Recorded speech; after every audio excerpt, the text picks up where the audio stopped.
It has webbed feet like a frog, a bill like a duck, and venom like a snake. And oddest of all, it lays eggs like a bird. So much of its life is spent underwater or underground that the life of the platypus is still largely unknown. An irresistible challenge to filmmaker David Parer. I've always been fascinated by the mysteries of how platypus have their young. And over the next 3 years, we're going to take you on a journey to discover what happens deep inside their nesting burrows. It's a truly amazing story. Maybe she's active.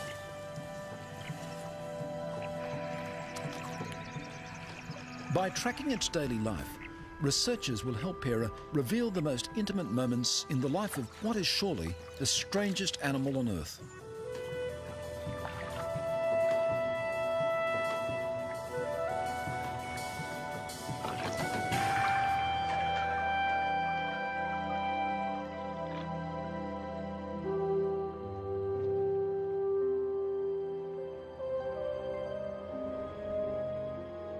The high plateau of Tasmania, the southernmost link in a mountain chain that stretches the whole length of Australia's eastern coast.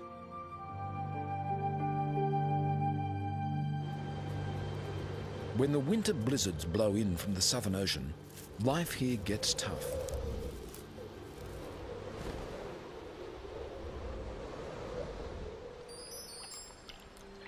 Yet, even here, the platypus thrives.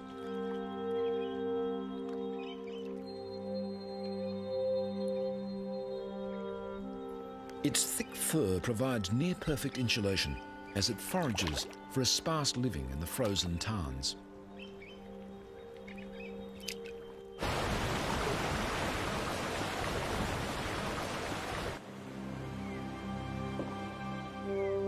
The spring thaw turns mountain streams into torrents. Humans are rare in the remote Tasmanian wilderness, but platypuses are plentiful.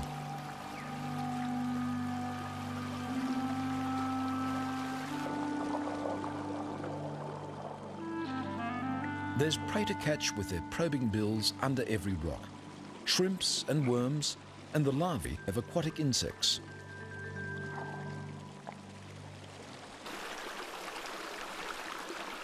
I've looked for platypus up and down the east coast of Australia, but the wild rivers of Tasmania are the greatest place to find them.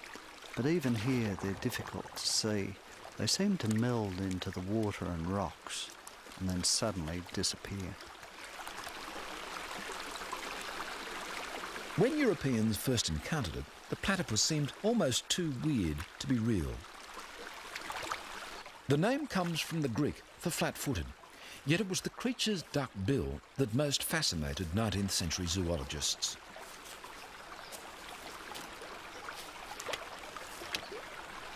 "200 years on, we're just beginning to understand what a remarkable instrument it is. In fact, there's a lot about this secretive animal that we're only finding out now. As the early naturalists discovered, the platypus is not an easy animal to study. Its burrows may run back into the banks for 30 metres. And they soon learned to be cautious. They found that the venomous spur of an angry male caused pain and swelling that lasted for weeks. So it wasn't till the 1880s that scientists confirmed that the platypus really did lay eggs. By the early 1900s, they were learning how to keep platypuses alive in captivity. In 1944, naturalist David Flay successfully bred from a captive pair called Jack and Jill. Months ago, David Flay noticed Jill was building a nest. He knew she was building up her milk supply. He then dug down and uncovered the burrow. To his delight, he found a youngster, already well grown. But this would be the only platypus born in captivity for 50 years. And even today, little is known about how they breed in the wild. A quiet valley in northern Tasmania, in the headwaters of the South Esk River.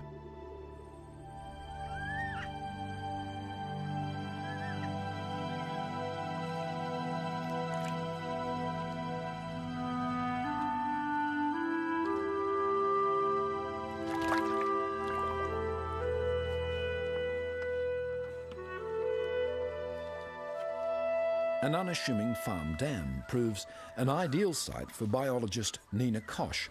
She needs to trap a female platypus, the first step in an ambitious project. It's really unbelievable that these farm dams can be such a good place for platypus to live in.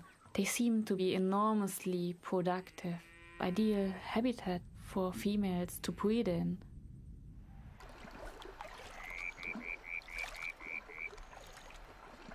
I heard about Nina's work in Tasmania and came over to join her. Perhaps she may be able to help us in our quest to find breeding platypus.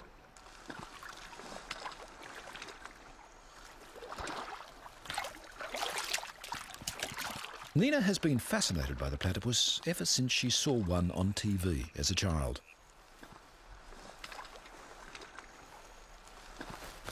Now she's come all the way from Germany to take part in a 2-year study. The aim? To find out more about how female platypuses raise their young. First, Nina measures the platypus's exact dimensions. The tiny craters in her leathery bill are receptors. Some are sensitive to touch, others to the minute electrical impulses emitted by her prey. Just keep on. Yeah, that will do. Be probably old enough. Not healthy enough. Next, Nina attaches a tiny radio transmitter to the platypus's fur.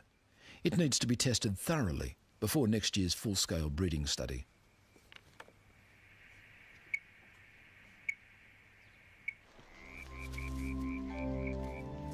Nina decides to call the female Shy, after a platypus character in a children's book.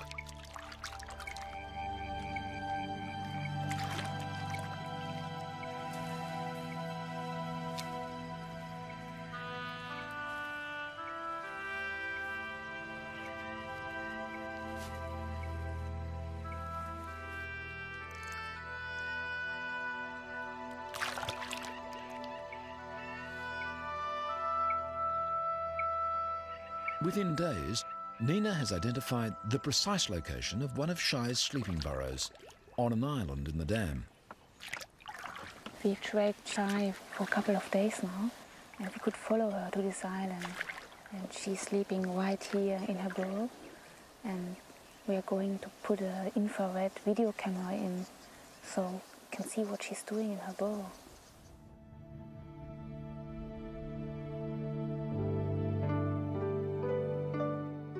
Just before dawn, Shy returns to sleep.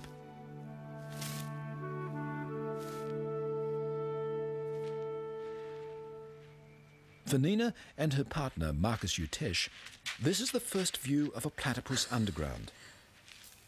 There she is. She's coming in.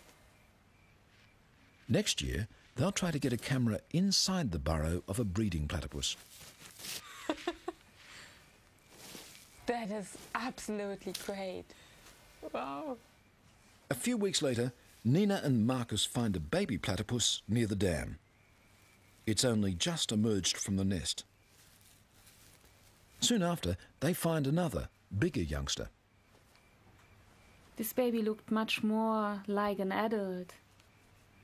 It weighed 610 grams, so double the size of the one that we caught before.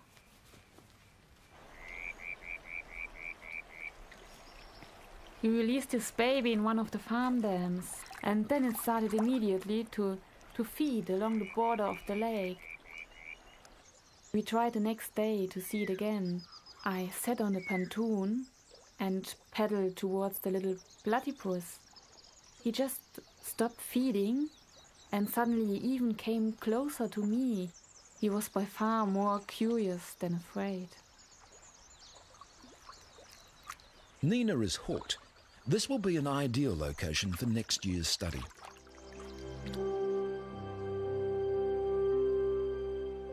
The only other animals on Earth that are even distantly related to the platypus are the echidnas. Like the platypus, the short-beaked echidna has looked much the same since the age of the dinosaurs.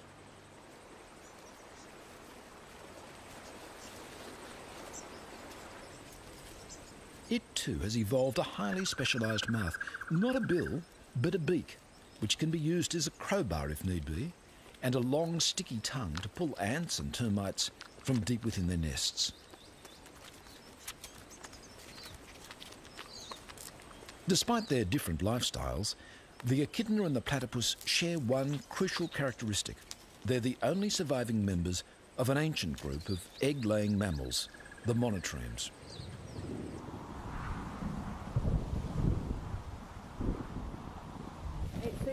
That's pasta. Peggy Rismiller and Mike McKelvey have been tracking and studying echidnas for 15 years. What they've discovered about the echidna's breeding cycle may help David Pereira in his pursuit of the platypus. That's Whisper. Up to a dozen echidnas at a time may be carrying transmitters. Okay. It's always worth seeing what Hari's doing. What Hari's doing is looking for a mate.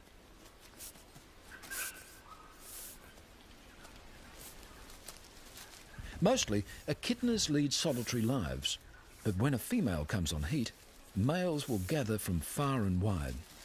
But the females emit a scent, and the scent is called a pheromone, and it's something that humans often can't smell, but obviously the males can smell it.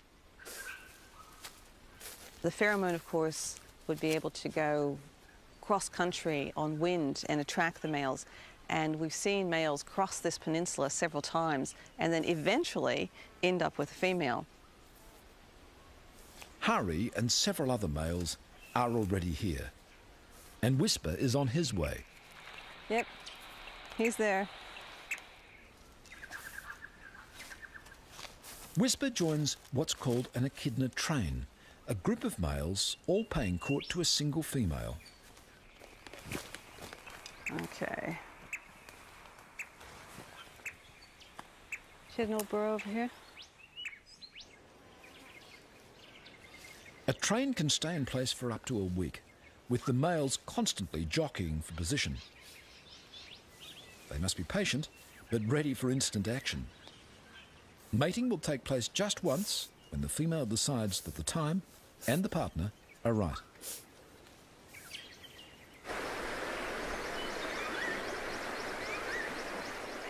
To try to capture the elusive courtship ritual of the platypus, David travels to the far north of Queensland.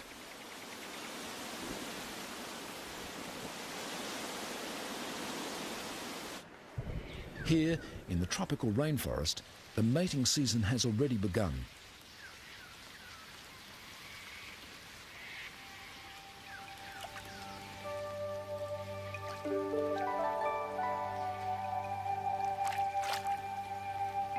This female is feeding hard to ready herself for the rigours of motherhood.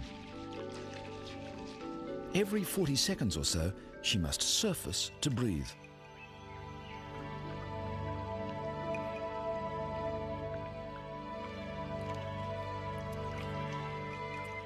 This is when she's most vulnerable.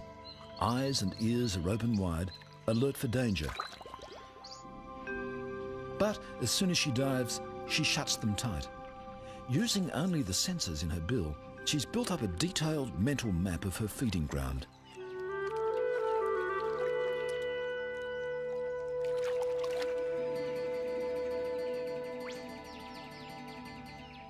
And she knows its inhabitants too, especially the resident cormorant.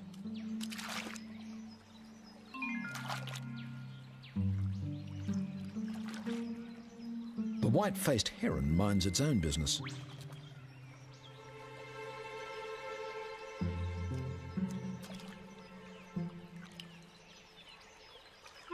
The cormorant minds the platypuses.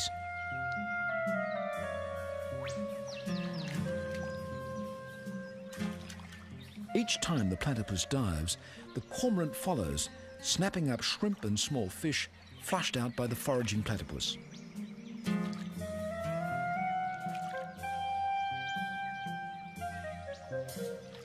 And if the platypus rests too long between dives, the cormorant lets her know it.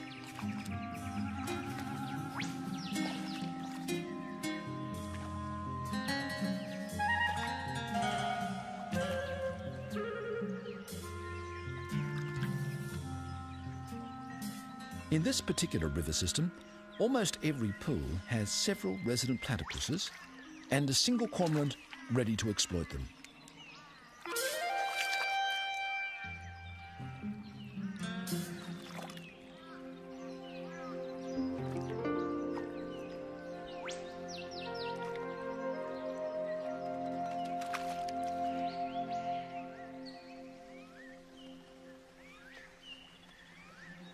The other inhabitants of the pool give the platypus no trouble at all.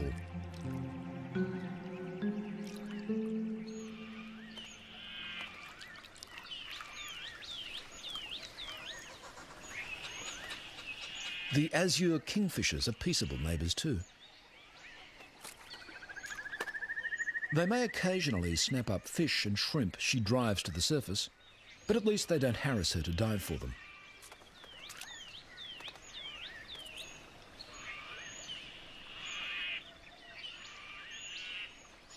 Most platypuses have a broader home range than a single pool. This muddy tributary to the main stream is a favourite feeding ground.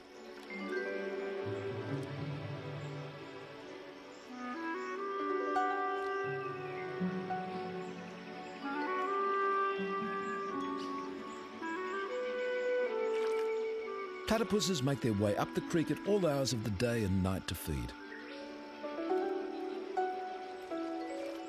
They can sense the vibrations of their prey through the receptors in their bills.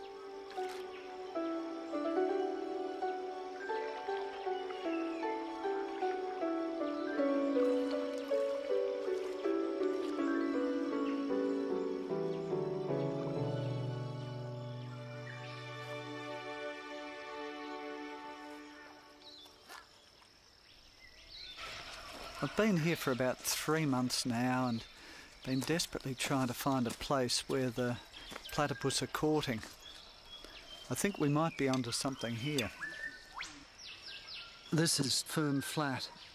It appears to be dominated by a male, and he does his patrolling, and again it appears that there's a female who I think is just coming up to her burrow or area that she spends a lot of time at now.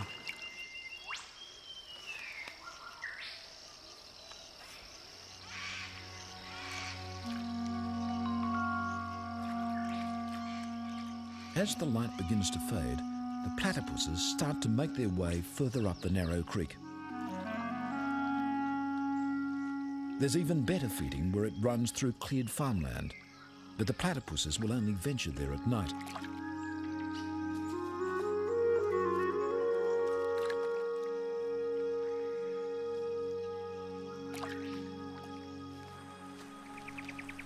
This is an ideal creek to film platypus with an infrared camera.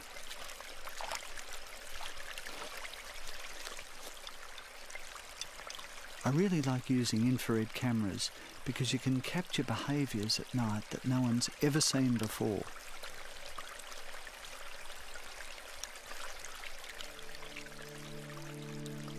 We put up a red light. The platypus can see the red light, but they don't seem to be disturbed by it. Sitting there beside the bank of the river with the water running through my boots and the legs of the tripod in the water, as the animals slowly worked their way up towards me, they would stop and glance up and then keep on coming. They were totally unafraid.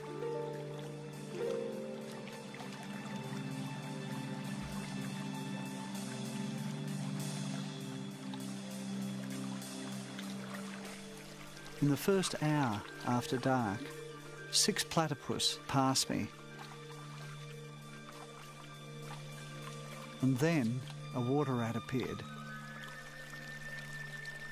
Water rats are about the same size as a platypus, but much fiercer.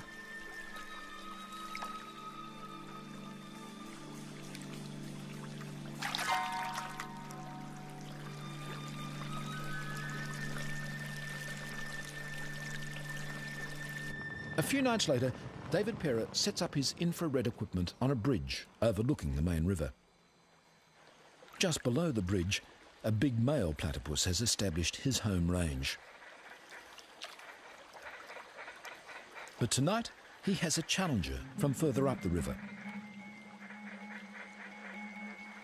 The resident male is grooming himself on a log, apparently unaware of the intruder.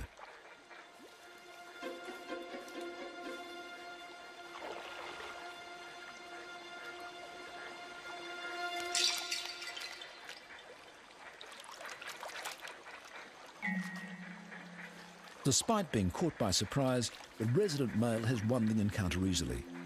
He hasn't had to use his most damaging weapon. The poisonous spur on his hind leg is fed by a venom gland that in the breeding season reaches its maximum size. Day and night now, the big male patrols his home range.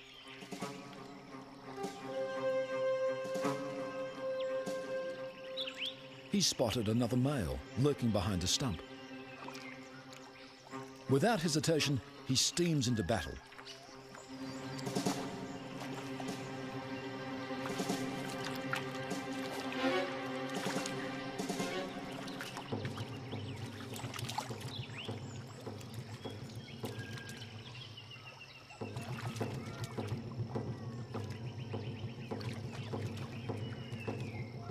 Whether platypuses regularly use their spurs in these encounters, or whether they're weapons of last resort, we don't know.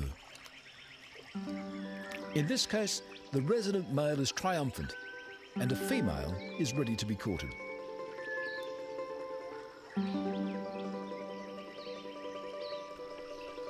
The male grasps the female's tail, and the courtship dance begins.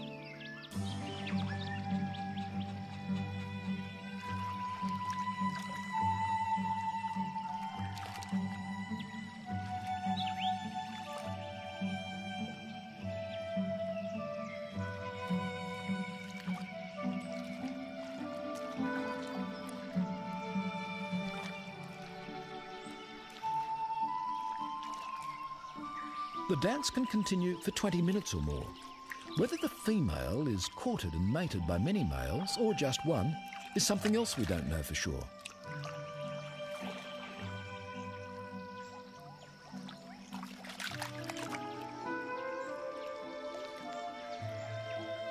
Finally, it looks as though the male mounts the female and mating takes place.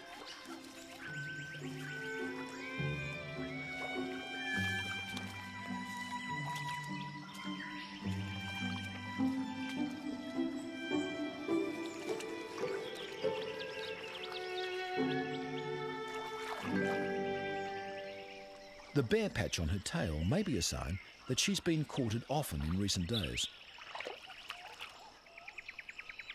Now she's returning to her nesting burrow.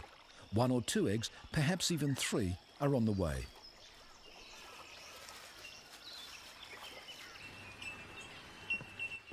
Healesville Sanctuary in southern Australia.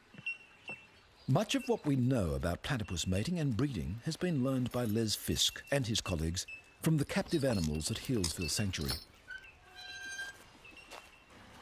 For 10 years, a male and female platypus have lived in this elaborate artificial world. Through a maze of tunnels, pipes and tanks, video cameras record their every move.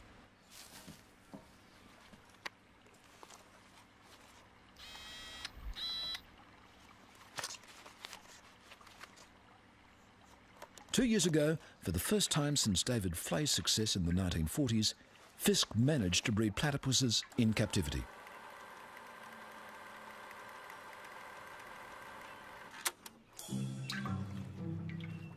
For most of the year, Karina, the female, will have nothing to do with N, the male. But spring is in the air at Healesville Sanctuary.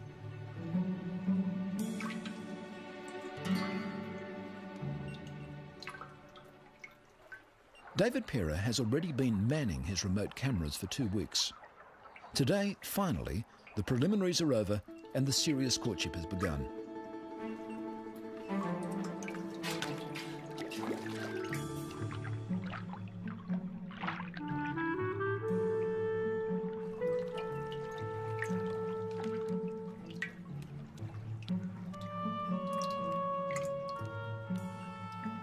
The moment that she's ready to mate can be fleeting.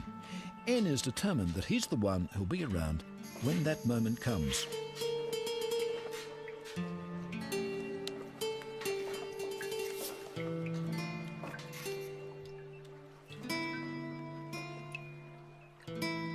But her attempted escape was all part of the ritual. Karina soon returns to the dance.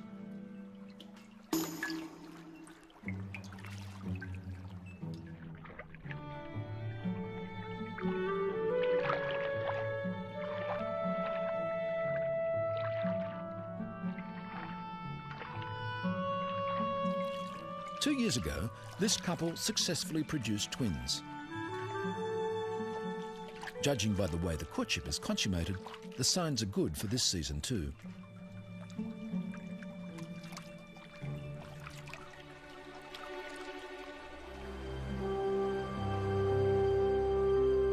Summer has come again to Tasmania, and its wild rivers are swollen with melting snow.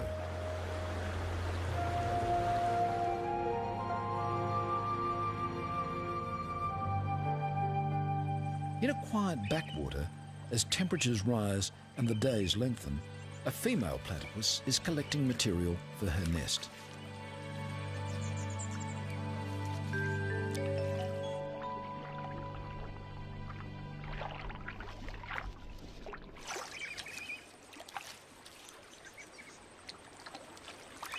She takes leaves one by one in her bill and jams them under her tail.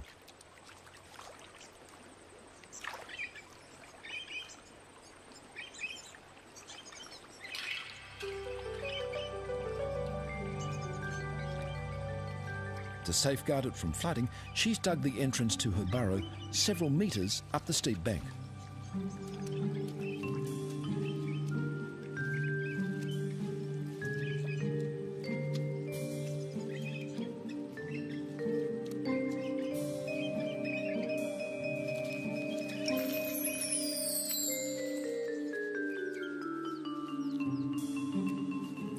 Over the next few days, she'll make dozens of trips like this, until the nesting chamber at the end of her long burrow is lined with sticks and leaves.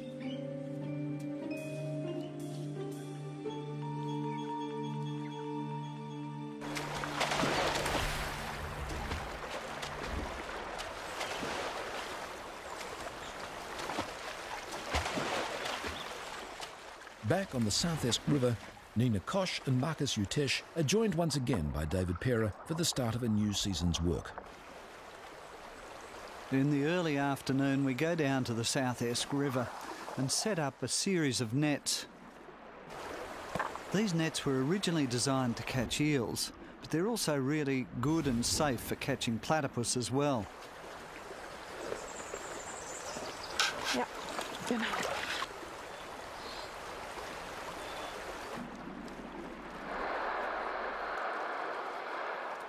They position the nets across the water flow to trap the nightly traffic of platypuses as they feed up and down the river.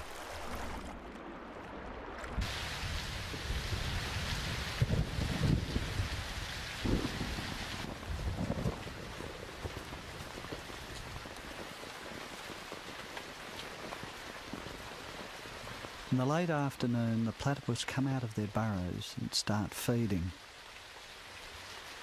They're very good at avoiding nets because their sensitive bill can pick up the water flowing through the mesh. Many evade the nets, but eventually we catch one.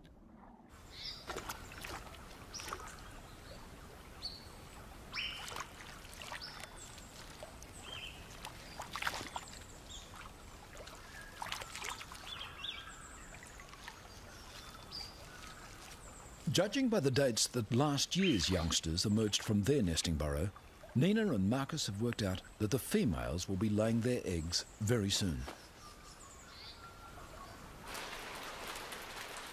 Now is the time to fix radio transmitters to them.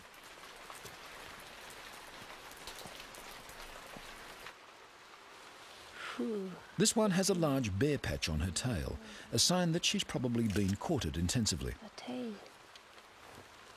Yeah, but on all the animal. This might be a mating mark. All the fur is away from the tail, surface. They discover that she's one of the females they trapped and tagged last year. In fact, it's their old friend, Shy.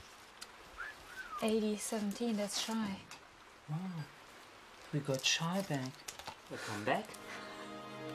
Great.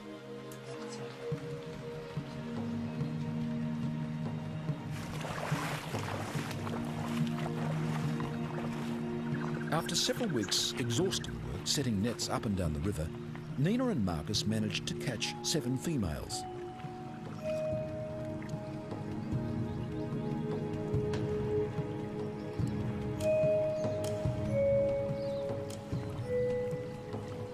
Each one is fitted with a new transmitter and released back into the river exactly where she was caught.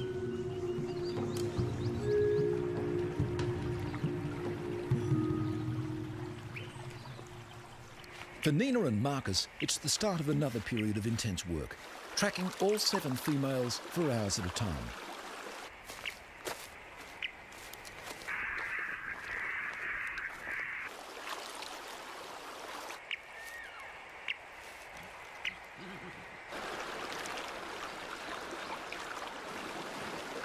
They find there's a wide variation in the platypus's behaviour. Some feed mostly in daylight. Others sleep during the day and feed all night. Some travel a kilometre or more up and down the river each feeding session.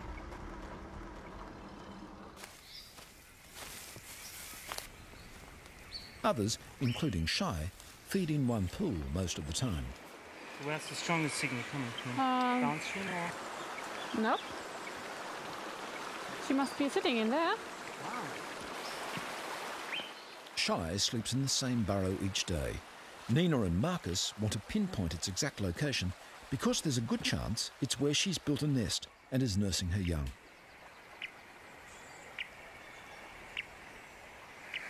Get reception here. And it's getting weaker. Which gain do you have? 10. Gain 10, maximum gain. Gain 10 and I only have like 1. I would say it's about here. It must be around here. Not this point here. Gets weaker here. Yep. But it's exciting. Got another burrow. Yep. And we should And mark this one the looks a bit. entrance. This one looks a bit different than the others. Yeah. We should mark the entrance. To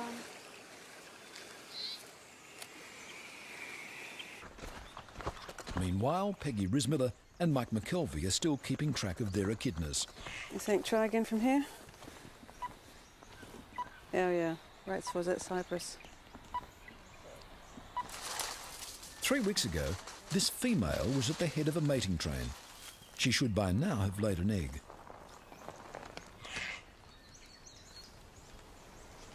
Okay, I'm just going to feel first. A very tight little pouch. quite a bit there because my finger. Would you just be very careful because there is an egg. Oh my jeez. See if you can get it closer down your way. I'm going to pull the pouch open. There's There the it egg. is. There's the egg. It's an egg And there. here's a girl. 10 days after the egg is laid, a puggle will hatch. In the egg, the echidna develops an enamel-covered egg tooth. It needs this egg tooth to actually rip open this leathery shell and then pull itself out onto the mother's belly. Look, there's the back of it. Inside the pouch, it's really moist and humid because that's what the puggle needs right now.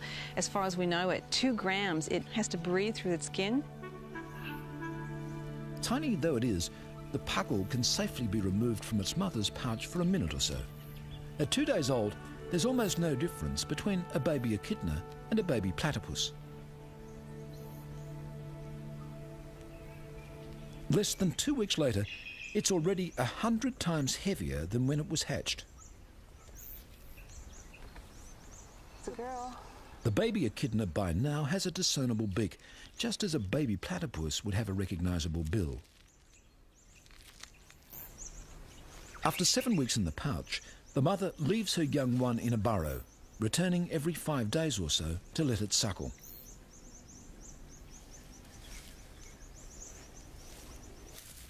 Instead of nipples, the mother has specially adapted paws clustered in patches on her tummy. As the baby suckles, the mother expresses the milk through her skin. It doesn't need its eyes. I think it's like all very small animals. They go on scent. And so the young is scenting where the milk patch is. At 6 months, the young one is almost ready for independence.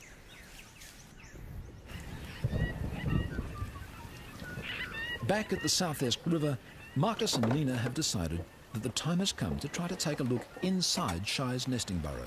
Kann das noch ein Wader sein von dir?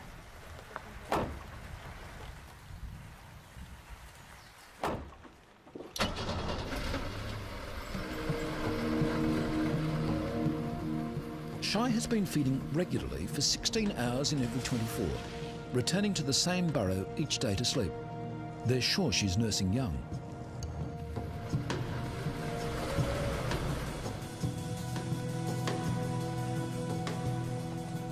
It's late evening. Shy's already left the burrow to feed. Nina, Marcus and David have at least 8 hours to try to get a glimpse inside the nesting chamber.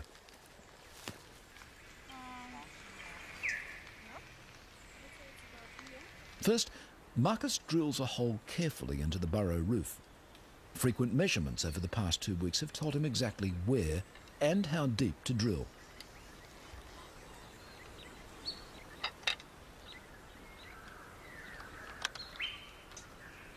Meanwhile, David sets up and tests an endoscope with a tiny video camera mounted on its end.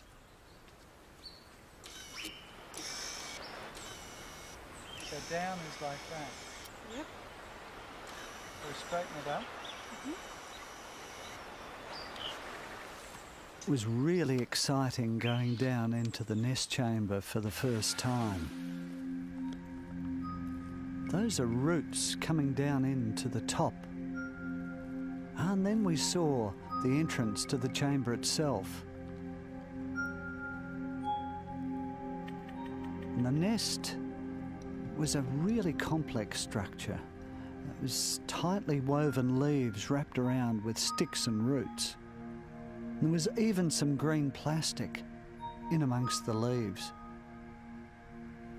Yeah, that's the roof there, I think. But that's when our frustrations really began. Over a period of 17 days, we went in 6 times into the burrow, but we just couldn't penetrate the nest. And then at last, we got the endoscope through the nest wall. We first glimpsed a tiny bit of flesh through the leaves.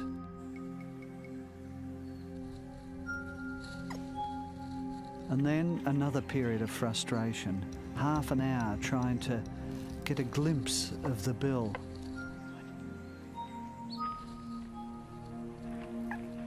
Oh, it's a platypus. Yes. The bill looked huge through the endoscope, but it was really only a centimetre long. The front feet already had claws. And then, to our amazement, we saw there were 2 babies, not one, crammed into the tiny nest.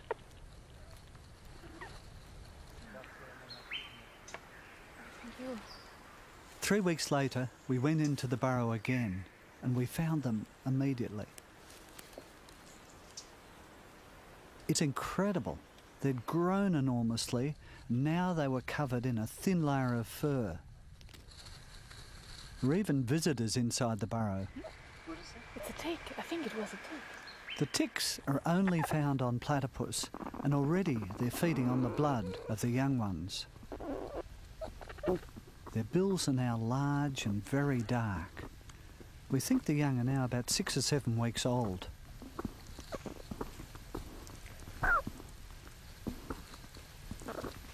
We're eager to see how the various parts of their body have developed.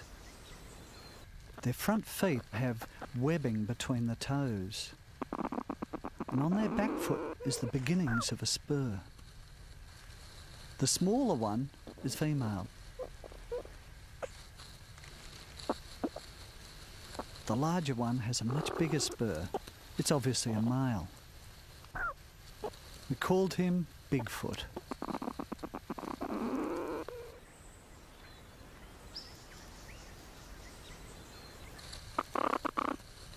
The nostrils are huge. We think they're probably used to find the milk patches of the mother.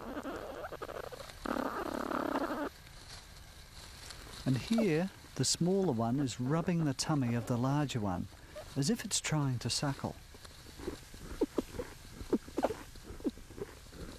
It was a revealing 3 hours in the burrow.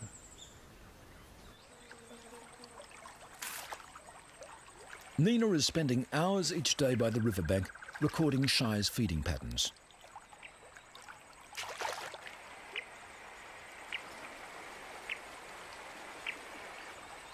It's late summer on the South Esk, and vast numbers of insects are hatching from the river.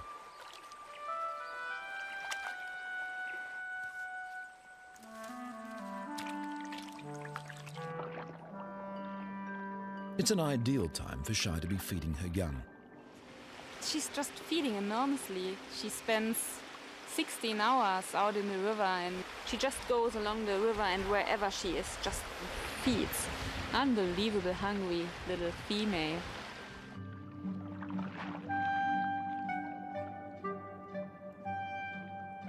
A nursing platypus will consume up to half her body weight in food every 24 hours.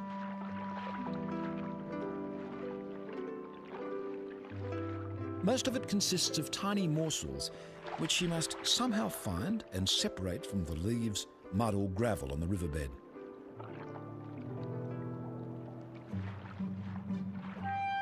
When she gets to the surface, she chews with a sideways motion of her grinding pads, separating out and swallowing the food.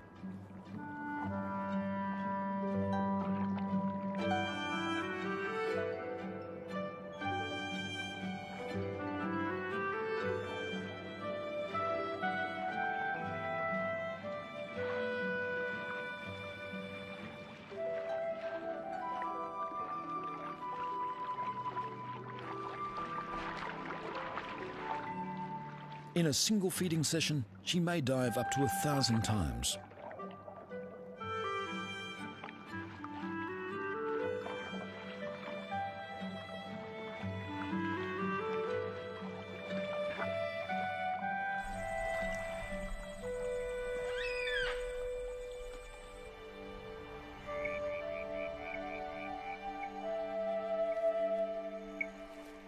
Tonight, the team plan to go into Shy's burrow once again. So, while Nina tracks Shy to make sure she's out feeding, the team drills a new hole into her nesting chamber.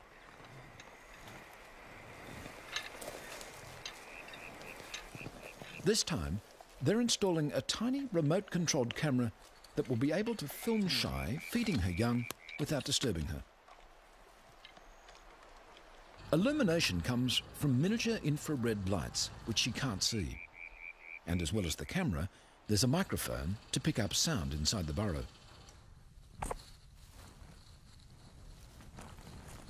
That's the big one. There, oh.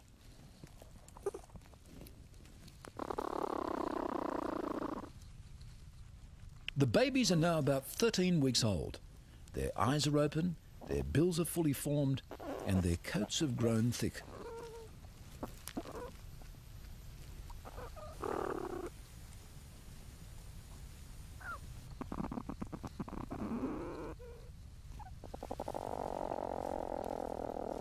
While Bigfoot plays with tree roots in the roof of the chamber, the smaller one is perhaps getting ready to take on solid food.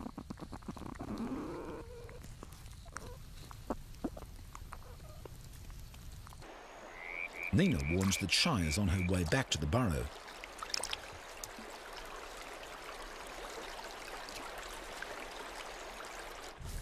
As she approaches the nesting chamber, she unblocks the earthen plugs which she set there to protect her young.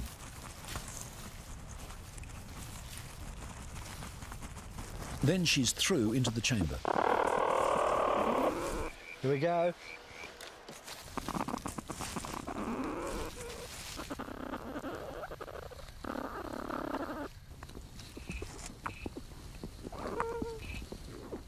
Within minutes, the eager young are greedily suckling from their mother's milk patches.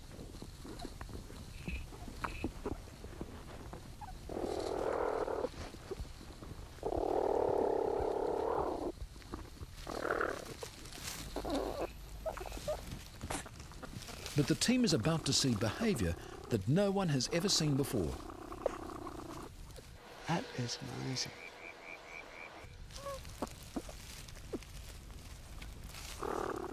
The young stopped suckling and then began to rub their mother's bill. Are they taking food from her? Perhaps getting a taste of those little animals that they themselves will be eating in the next few weeks? Or are they drinking her saliva? Maybe getting some of the bacteria that will strengthen their immune system.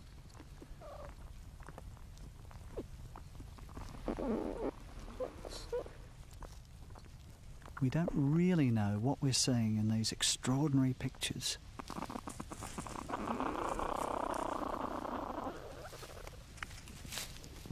Soon, Shire's had enough. She busily rebuilds the nest around her young.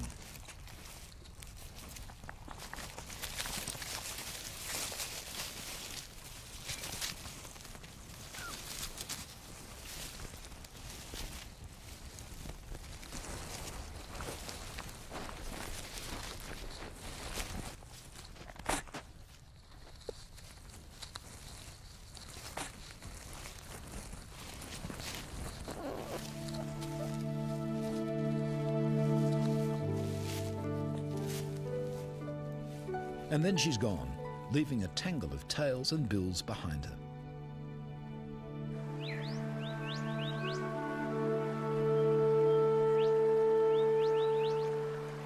Ten days later, on watch as usual beside Shire's pool, Marcus and Nina spot one of the young platypuses in the water.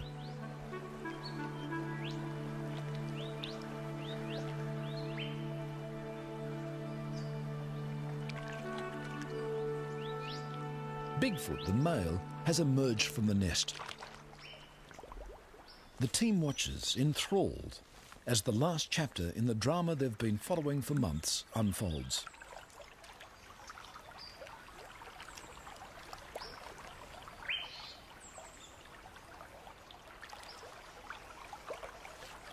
Bigfoot needs no tuition from his mother.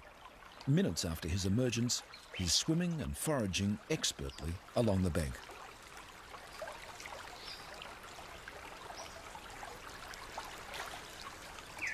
He asserts his independence swiftly. Within a few weeks, he's travelling well upstream from his mother's pool. Soon, he'll have to leave this rich feeding ground. He's trespassing on the home range of older, larger males.